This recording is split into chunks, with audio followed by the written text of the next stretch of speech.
Olá, personas! Sejam bem-vindos a mais um vídeo do canal. Hoje nós vamos começar a falar sobre o design no século XIX. E já aviso que esse vídeo vai ser dividido em duas partes, pois tem muita coisa, muita inovação no século XIX. Sem mais delongas, bora lá!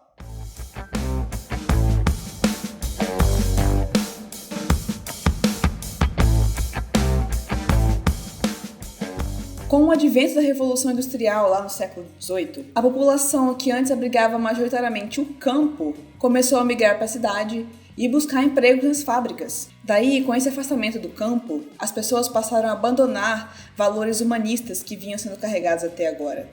Coisas ligadas à natureza, por exemplo, em troca dos bens puramente materiais oferecidos pela Revolução Industrial. As pessoas passaram a ter mais acesso a livros e, com o aumento da alfabetização, a demanda por esses objetos, por livros, aumentou demais. Graças às tecnologias trazidas pela Revolução Industrial, o custo de produção desses livros despencou. E, obviamente, a produção de materiais impressos aumentou drasticamente, sendo aí a Revolução Industrial considerada o marco inicial da cultura de comunicação de massa. Daí, por conta do advento dessa comunicação de massa e desse aumento de produções de impressos, nós temos aí uma abertura para inovações no meio tipográfico e também nos tipos de materiais que eram produzidos naquela época. Com essa mudança toda, essa industrialização, o foco dos materiais impressos acabou mudando. Se antes o foco era livros e pequenas produções gráficas, agora era a publicidade. Por conta disso, a produção de anúncios e cartazes cresceu muito naquela época. Só que, para esse tipo de produção,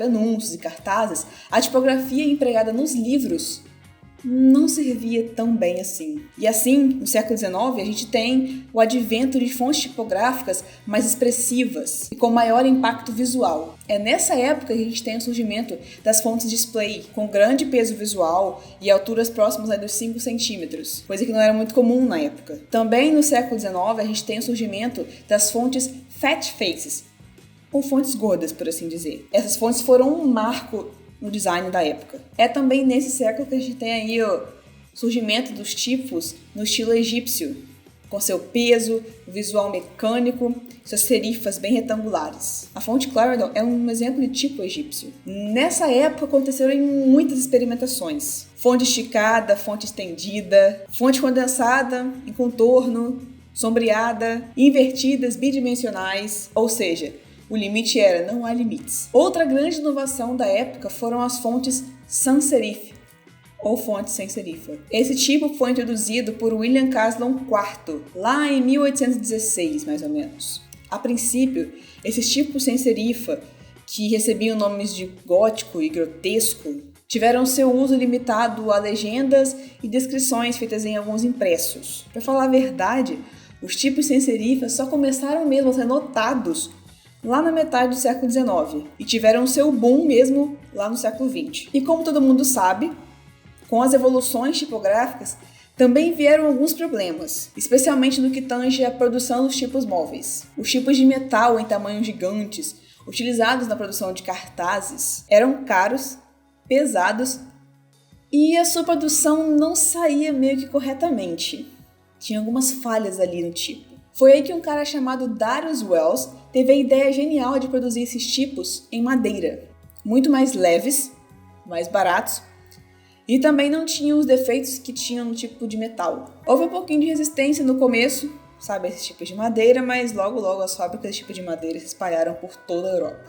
A prática de impressão de cartazes tipográficos começou a morrer lá no finalzinho do século. Isso começou a acontecer por conta da impressão litográfica, que acabou trazendo alguns benefícios, como os cartazes coloridos e ilustrados. Teve também a restrição legislativa sobre anúncios que estavam sendo feitos. E também o crescimento da demanda por revistas e jornais. O objetivo dos tipos de madeira era facilitar e baratear a produção dos cartazes. Então, com a demanda de jornais e revistas, a produção de cartazes murchou e os tipos de madeira entraram em desuso. Vocês já sabem que a Revolução Industrial veio para modernizar e mecanizar muitos processos de produção. E com a prensa tipográfica não seria diferente. Lembra daquela prensa de Gutenberg que foi inventada lá em 1400?